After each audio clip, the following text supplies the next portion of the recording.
وفضل زمانا على زمان،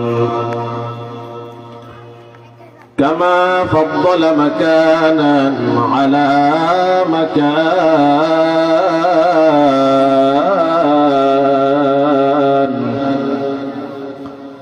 وإنسانا على إنسان.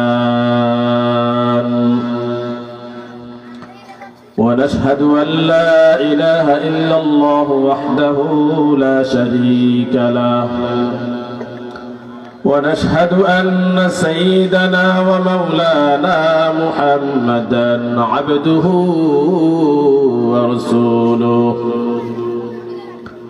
الذي أرسله بالحق بشيرا ونذيرا وداعيا إلى الله بإذنه وسراجا منيرا. أما بعد، فقد قال الله تعالى في كلامه المجيد وفرقانه الحميد: فأعوذ بالله من الشيطان الرجيم.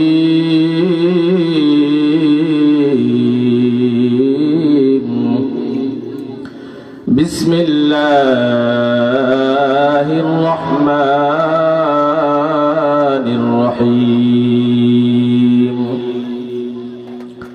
يا أيها الذين آمنوا كتب عليكم الصيام كما كتب على الذين من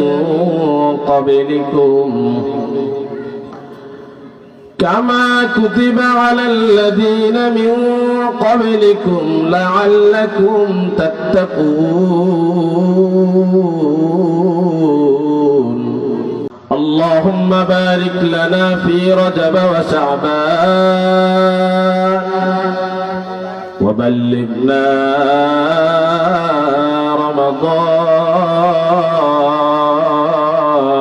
رمضان। बता हमको तेरी राह किस तरफ है, बता हमको तेरी राह किस तरफ है, तेरी राह पर चला हमको खुदाया। बता हमको तेरी राह किस तरफ है, तेरी राह पर चला हमको खुदाया। अल्लाह अल्लाह क्या मुबारक नाम है, अल्लाह अल्लाह मोमिनों का काम है। अल्लाह अल्लाह क्या मुबारक नाम है, अल्लाह अल्लाह मोमिनों का काम है। यहाँ हम सब मुसाफिर है, वही आखिर ठिकाना। यहाँ हम सब मुसाफिर है, वही आखिर ठिकाना। कोई आगे रवाना है, कोई पीछे रवाना, कोई आगे रवाना है, कोई पीछे रवाना। इस दुनिया का दोस्ती मिस्ल कागज़ फूल है, इस दुनिया का दोस्ती मिस्ल कागज़ फूल है। देखने में खुशनुमा है वो मगर कुछ भी नहीं, देखने में खुशनुमा है वो मगर कुछ भी नहीं। मौत का सीन कुल्लु नासिन शारिबू قبر بيت كل ناس داخل موت كاس كل ناس شارب قبر بيت كل ناس داخل بارك الله لنا ولكم في القرآن العظيم ونفعنا وإياكم بالآيات والذكر الحكيم অধ্যকার আয়োজিত আপনাদের প্রাণপ্রিয় প্রতিষ্ঠান শরীকরা রিসালাতুল কোরআন এই বাগানে আজ 26 ফেব্রুয়ারি রোজ বুধবার আজকের মাহফিলের সম্মানিত সভাপতি জাতির সেরেতাজ উলামায়ে কেরাম মুরব্বিয়ানে আযম প্রাণপ্রিয় যুবক ভাইরা স্নেহের ছোট তালেবুল ইলম ভাই ও বোনেরা পর্দার অন্তরালে অবস্থিত আল্লাহ পাক রব্বুল আলামিনের যাকিরা আবেদা মুত্তাকিয়া শাকিরা পর্দানশীল মা ও বোনেরা আল্লাহ পাক রব্বুল আলামিনের দরবারে অসংখ্য অগণিত শুকর আদায় করছি যে আল্লাহ পাক রব্বুল আলামিন আমাদেরকে মায়া করে দয়া করে পৃথিবীর বুকে প্রেরণ করেছেন সাথে সাথে আমাদেরকে শ্রেষ্ঠ বান্দা হিসেবে ঘোষণা করেছেন আমাদেরকে শ্রেষ্ঠ নবী দিয়েছেন আমাদেরকে শ্রেষ্ঠ কিতাব আল কোরআনুল কারীম দিয়েছেন আমাদেরকে সকল উম্মতের আগে জান্নাতে যাওয়ার শ্রেষ্ঠত্ব দিয়েছি বলি আলহামদুলিল্লাহ মাহফিলের প্যান্ডেলের ভিতরে থেকে যেই নূর পাওয়া যায় হেদায়েতের বাণী শোনার যে মজা পাওয়া যায় বাহির থেকে এটা পাওয়া যায় না এটাই স্বাভাবিক এই কারণে আমরা দেখি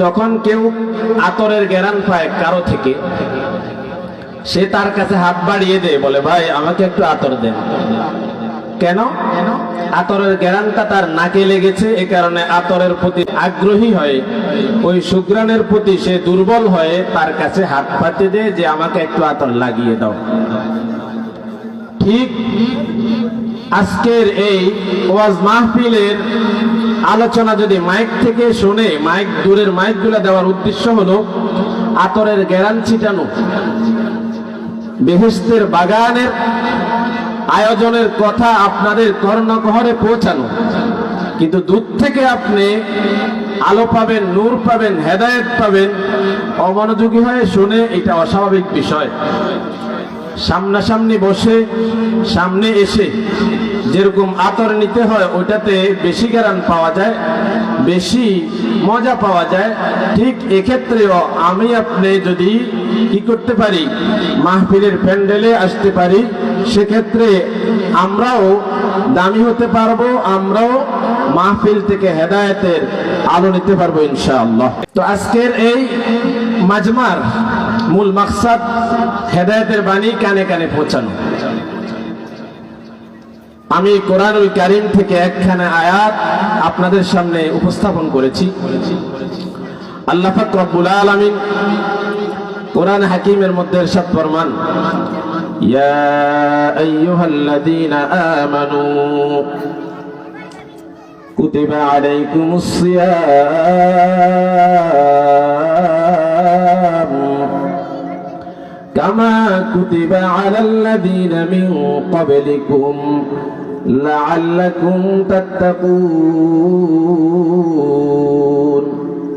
হে আমার ইমানদার নরনারী বান্দারা বান্দিরা শুনে রাখো কুতিবা তোমাদের উপর ফরজ করা হয়েছে আলাইকুম আসসিয়াম পবিত্র রমজান মাসের রোজাগুলোকে তোমাদের উপর আমি ফরজ করেছি কামা কুতিবা আলাল্লাযীনা মিন ক্বাবলিকুম লাআল্লাকুম তাত্তাকুন তোমরা মনে করো না শুধু তোমাদের উপরেই রমজানের রোজা ফরজ করেছি বরং এর আগেও রোজার বিধান দিয়ে আমি তোমাদের আগেকার বান্দাদেরকে কি করছি ফরজ করেছি তাদের উপরেও।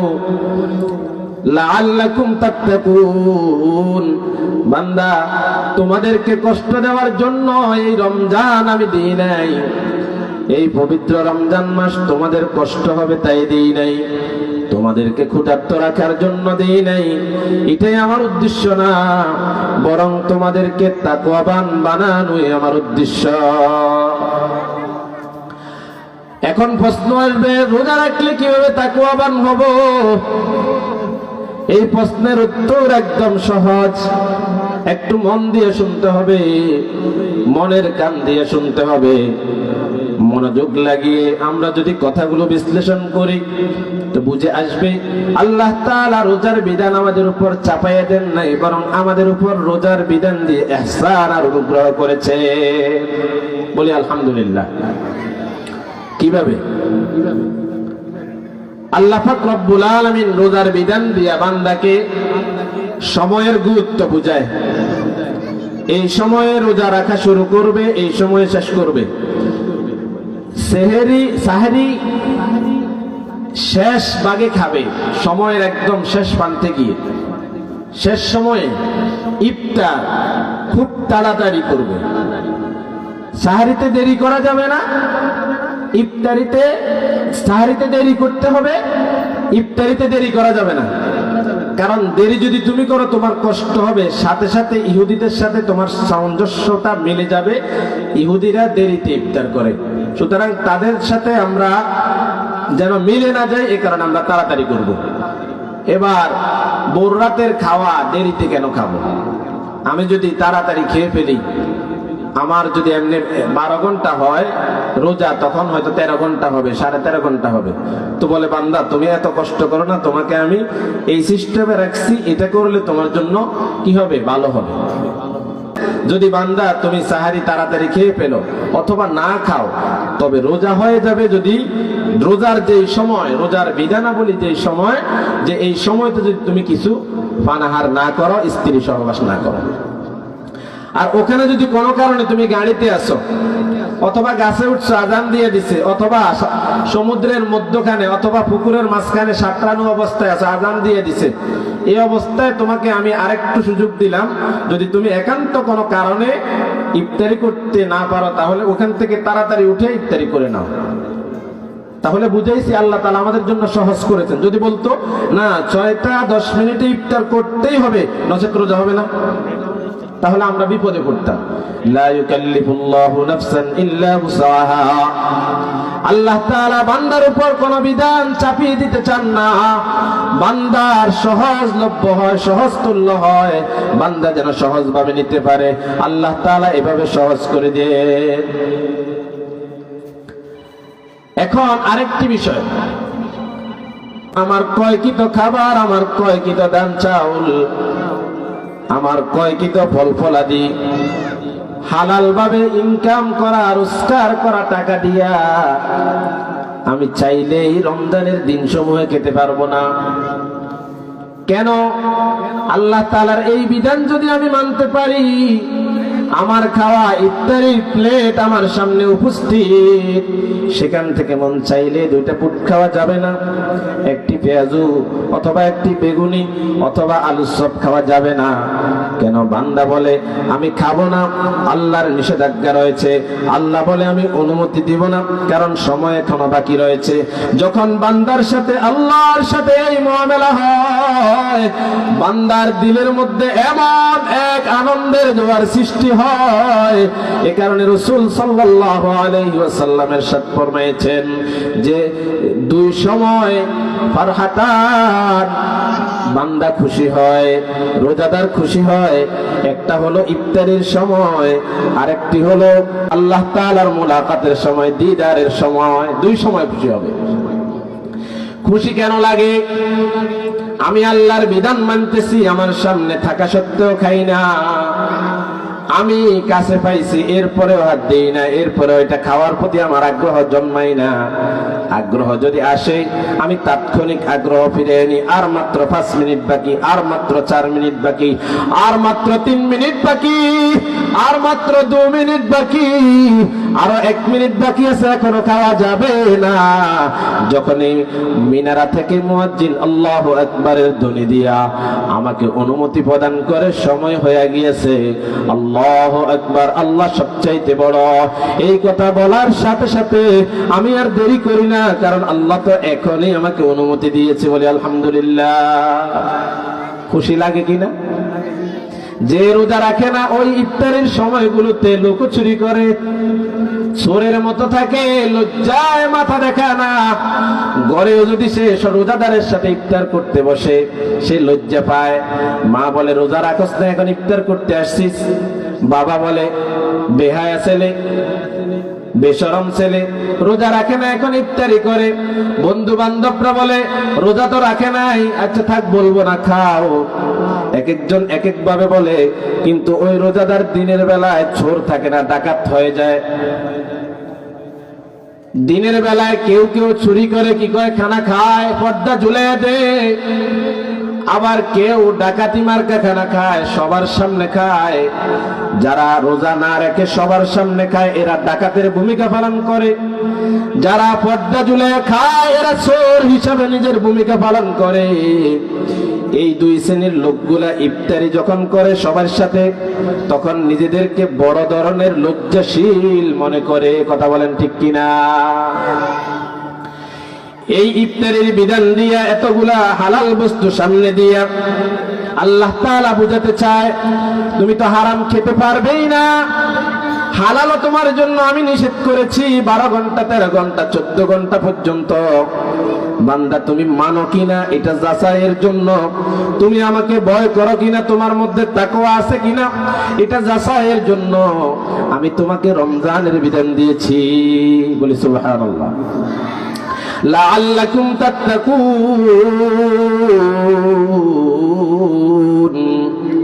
যাতে তোমরা তাকওয়াবান হতে পারো। রমজানের আর বেশি দিন বাকি নাই, একদম রমজানের মুখোমুখি আমরা অবস্থানে রয়েছি। রমজান পাওয়ার জন্য রাসূল আকরাম সাল্লাল্লাহু আলাইহি ওয়াসাল্লাম আল্লাহর কাছে যে আরজি করেছেন, ওই আরজিটা আমাদের জন্য পালনীয়, আবশ্যকীয়। اللهم بارك لنا في رجب وشعبان وبلغنا رمضان। يا الله اللهم بارك لنا, বরকত দাও আমাদের সবাইকে, আমাদেরকে। ফি রজবা, বরকত দিয়েছেন আল্লাহ। রজব মাস চলে গেছে, আমাদের হায়াত এখনো বাকি আছে। ওয়া রজব ওয়া শাবান, শাবান মাস শেষ পর্যায়ে এসে গেছে, আমাদের হায়াত এখনো বাকি আছে। বলি আলহামদুলিল্লাহ। আল্লাহুম্মা বারিক লানা ফি রজব ওয়া শাবান ওয়া বাল্লিগনা রমাদান। বান্দা আর 2-3টা দিন অপেক্ষা কর, এরপরেই তুই রমজানুল মুবারক পাইয়া যাইবা। রমজান পাইয়া খুশি হইবা, চাঁদ দেখে খুশি হয়েছে, রোজা রাখতে হবে। সমাজে একটি ভুল প্রচলন রয়েছে, বলে চাঁদ দেখে খুশি হয়ে না, রোজা করাবে। বলেন নাউজুবিল্লাহ। এটা কে বানাইলো? কোন মুসলমান যদি বলে চাঁদ দেখে খুশি হয় না, রোজা করাবে, সাথে সাথে সে বেঈমান হয়ে যাবে। কারণ রোজার বিধান আল্লাহ তাআলা কঠিন করেন নাই। রোজার বিধানকে বান্দার জন্য এত কঠিন কোন বিষয় হিসেবে চাপিয়ে দেন নাই। তাহলে ভুল প্রচলনের কারণে ইচ্ছা অনিচ্ছা আমাদের ঈমানের উপর খতরা আসতেছে। আজকে থেকে বলবো চাঁদ দেখে খুশি হইও না, রোজা রাখতে হবে। কি বলেন? আল্লাহ তাআলা আমাদেরকে আমল করার তৌফিক দান করুন। রাসূল আকরাম সাল্লাল্লাহু আলাইহি ওয়াসাল্লামের এই দোয়া থেকে আমরা যা বুঝলাম, এখানে বরকতের দোয়া রয়েছে। বরকত শুধু হায়াতের মধ্যে হলেই হবে না, বরকত নেক আমলের মধ্যেও হতে হবে, বরকত রিজিকের মধ্যেও হতে হবে, বরকত ন্যায় অন্যায়ের পক্ষ বিপক্ষের বিষয়ে যেন আমি ন্যায়ের পক্ষে থাকতে পারি সেই বিষয়টাও থাকতে হবে, সত্যবাদী হিসেবে যেন চলতে পারি সেই বিষয়টাও থাকতে হবে। সকল আমলিয়াতের বরকত, হায়াতের বরকত, সুস্থতার বরকত, সকল কিছু যেন আমার জীবনে পেয়ে যাই, আল্লাহ তাআলা যেন সেই তৌফিক দেয়। এই কারণে এই দোয়াটা পড়তে হবে। আল্লাহুম্মা বারিক লানা, সবাই পড়েন আল্লাহুম্মা বারিক লানা ফি রজব ওয়া শাবান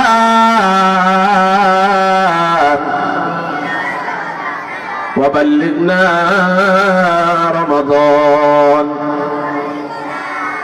রমজানুল মুবারকে তিনটি অফার করেছেন। একটি হলো যদি দাঁড়িয়ে দাঁড়িয়ে নামাজ পড়ে, কিয়াম করে, রাত্রি জাগরণ করে, আগের এবং পরের সকল গুনাহগুলো মাফ করে দিবেন। রমজানুল মুবারকে যদি কেউ লাইলাতুল কদর পেয়ে গেল, যদি ওই রাত্রির ইবাদত করে, আল্লাহ তাআলা ওই বান্দার সকল গুনাহ মাফ করে দিবেন। ঈদের রাত্রি পেয়ে যে বান্দা ঈদের রাত্রিতে ইবাদত করবে, আল্লাহ তাআলা ওই বান্দার আগের পিছনের গুনাহগুলো মাফ করে দিবেন। এভাবে বান্দাকে অফারগুলো ঘোষণার সাথে সাথে এমন এক রজনী দিয়েছেন আমাদেরকে, লাইলাতুল কদর খায়রুম মিন আলফি শাহর। লাইলাতুল কদর, কদরের রাত্রিটা কোন দিন? 21তম রজনী, 23তম রজনী, 25তম রজনী, 27তম রজনী, 29তম রজনী। যদিও আমরা কাছ থেকে বেছে নিয়েছি 27তম রজনী, ওই দিন মোটামুটি মসজিদ জাকজমক থাকে, ভরপুর থাকে, কিন্তু 21তম রজনী, 23তম রজনী, 25তম রজনী, 29তম রজনীতে খুঁজে পাওয়া যায় খুব কম। প্রথম 5-7 দিন যদিও তারাবিতে মুসল্লির অভাব নাই, কিন্তু এরপর থেকে ধীরে ধীরে কেন জানি মুসল্লি কমে যায়। আল্লাহ তাআলা যে উপহার ঘোষণা করেছেন কিয়ামত পর্যন্ত বলবৎ থাকবে, মনে হয় যেন আমার কানে কানে কে বলে দিয়েছে মাত্র প্রথম 6 দিন থাকবে। এই সমস্ত বিভ্রান্তিমূলক মনের সাথে বোঝাপড়া করে আল্লাহর ইবাদত থেকে যারা দূরে সরে, তাদেরকে আল্লাহ তাআলা হুঁশিয়ারি বানিয়ে দিতে চায়। যদি কোনো বান্দা জানতে চায়, ওয়া ইযা সাআলাকা ইবাদি আন্নী ফাইন্নী করিব। এই বান্দাটা যদি জানতে চায় আমার রব কোথায়, নাজিলের মাধ্যমে আল্লাহ তাআলা আমাদেরকে জানিয়ে দিতে চায়। ওয়া ইজা, এবং যখন সাআলাকা, হে নবী আপনাকে জিজ্ঞেস করবে, ইবাদি, আমার বান্দাদের মধ্যে থেকে যে কোন বান্দা, আন্নি, আমার সম্পর্কে, ফাইন্নী করিব।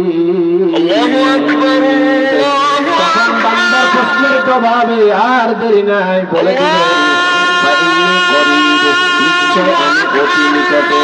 অতি নিকটে করিব যখন আল্লাহ বলে, আমাদের সাহায্য যখন ইচ্ছাইতে নিকটে, কারণ আমার সকল বিপদ আপদে রক্ষা করে আল্লাহ, আমার রিজিক দাতা আল্লাহ, আমার হায়াতের মালিক আল্লাহ, আমার এরকম ভাবে মৃত্যু দাতা আল্লাহ, যত রকমের পেরেশানি আছে দূর করার মালিক একমাত্র আল্লাহ। তো এখন বলেন আল্লাহ তাআলা কি কাছে নাকি দূরে? যদি আল্লাহ তাআলা আপনার কাছে থাকে, মালিক যদি কাছে থাকে, মালিকের কাছে পারিশ্রমিক না আছে, মালিকের কাছে নিজের আক্ষেপ জাহির না করে, মালিকের কাছে নিজের আবদার উপস্থাপন না করে, মালিকের কাছে নিজের কাকুতি মিনতি না করে, ব্যারেক নামক ওই ব্যাংকের কাছে যায় কারা কারা? এখন আমি খারাপ হয়ে যাব, হুজুর আর কোন বয়ান খুঁজে পাইনি, আমাদেরকে দিল একটা। আসলে আল্লাহ তাআলার বিধান, হারাম তো হারামই, এটা বলতে হবে আমাকে, আপনাকে, সবাইকে, কিন্তু আপনি বলেন না, এ কারণেও দোষী, হারাম খান এ কারণেও দোষী।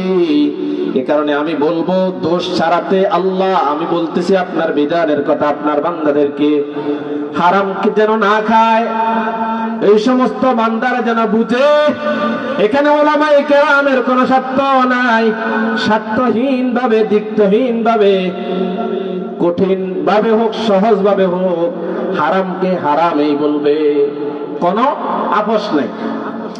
এক্ষেত্রে আপনি যদি না বুঝে নারাজ হন, হাত জোড় করে বলে বোঝার চেষ্টা করুন।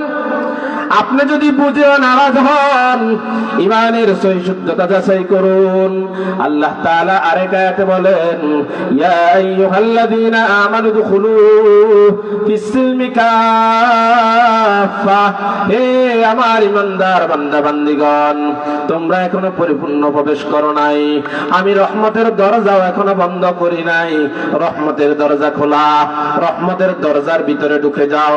আর যদি তুমি ঢুকতে দেরি করো, দেরি করতে করতে যদি তোমার হায়াত চলে যায়, ওই বাহিরে থাকা অবস্থায় তোমাকে যদি আজরাইল পেয়ে যায়, খবরদার খবরদার, তোমার কোনো নিস্তার নাই, তোমার কোনো নিস্তার নাই, বাঁচার কোনো উপায় নাই। এ কারণে তাড়াতাড়ি ঢুকো। বাহিরে ভয়, আজরাইলের ভয়, বা এরকম ভাবে জাহান্নামের ভয়, শাস্তির ভয়, বিভিন্ন রকমের বিষয় আছে। আল্লাহ তাআলার হুমকি আর ধমকি আছে। আল্লাহ তাআলা ভালোবাসা দিয়ে ডাকতেছে, ইয়া আইয়ুহাল্লাযীনা আমানু দুখুলু ফিস-সিলমি কাফা, ও আমার ইমানদার বান্দাগণ, বান্দা বান্দীগণ, পরিপূর্ণভাবে ইসলামে দীক্ষিত হও। পরিপূর্ণতা আছে? পরিপূর্ণতা কোথাও নাই। শুধু রমজানে 10টা রোজা রাখলাম, 20টা রাখি নাই, এটাই শুধু অন্যায় না। 5 ওয়াক্ত নামাজের মধ্যে 1 ওয়াক্ত পড়লাম, 4 ওয়াক্ত পড়লাম না, এটাই শুধু অন্যায় না। 5টা সত্য কথার সাথে আর 5টা মিথ্যা কথা জড়াইলাম, এটাও শুধু আমার অন্যায় না। হালালের সাথে হারাম মিশ্রিত করলাম, এটাও শুধু আমার অন্যায় না। আমার অন্যায়ের যদি যাচাই বাছাই শুরু করা হয়, আমার হায়াত যতদিন ছিল, যদি আমাকে আবার হায়াত দিয়ে যাচাই বাছাইয়ের সুযোগ দেওয়া হয়, রিভিউ করার সুযোগ দেওয়া হয়, শুনানি করার সুযোগ দেওয়া হয়, আমি আমার অপরাধের জন্য আমি আমাকে গ্রেফতার করতে পারবো। এ কারণে নিজের নফসের সাথে কি করা, জিজ্ঞাসাবাদ করা, আমি কতটুকু হালাল কাজ করেছি, কি কি হারাম কাজ করতেছি, হারাম কাজের কি শাস্তি, হালাল কাজের কি উপকারিতা আর কি সওয়াব, আল্লাহ তাআলা কোন কাজে খুশি হন, কোন কাজে আল্লাহ জান্নাতের খুশখবরি দেন, কোন কাজে আল্লাহ নারাজ হন।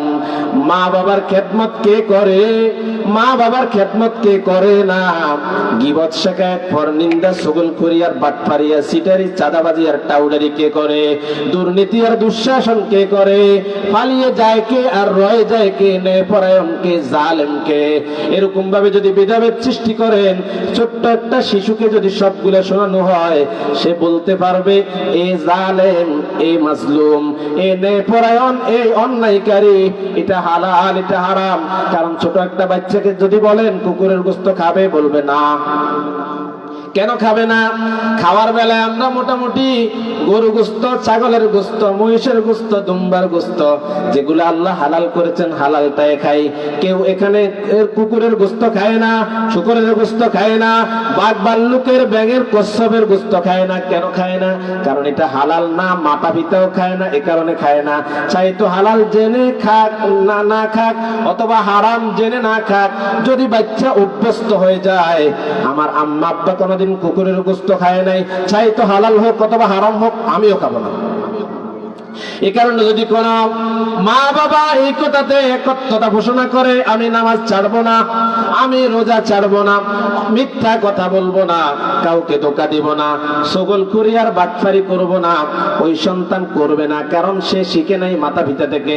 বাল্যকালের প্রাথমিক শিক্ষা স্থান হলো মাতা পিতার কোল, মাতা পিতার সামনের ঘোরাফেরার জায়গা, ঘরের আঙিনা, উঠানের মতো ছোট্ট একটি জায়গা। এই জায়গাগুলোতে যদি আপনি আমি যদি মাতা পিতা থেকে উল্টা কোনো জিনিস দেখি, তাহলে ওই উল্টা স্বভাব আমার মধ্যেও চলে আসবে। এত বড় বিশ্ব রোড, লম্বা, সামনের একটা গাড়ি যদি দাঁড়িয়ে যায়, বলতে হয় না, পিছনে যখন ব্রেকে চাপ দেওয়া হয়, পিছনের রেড সিগন্যাল জারি হয়ে যায়, পিছনের ড্রাইভারকে সতর্ক করা হয়, যদি তুমি ব্রেকে চাপ না দাও, তাহলে অবশ্যই তুমি আমার সাথে মেরে দিবে, আর তুমি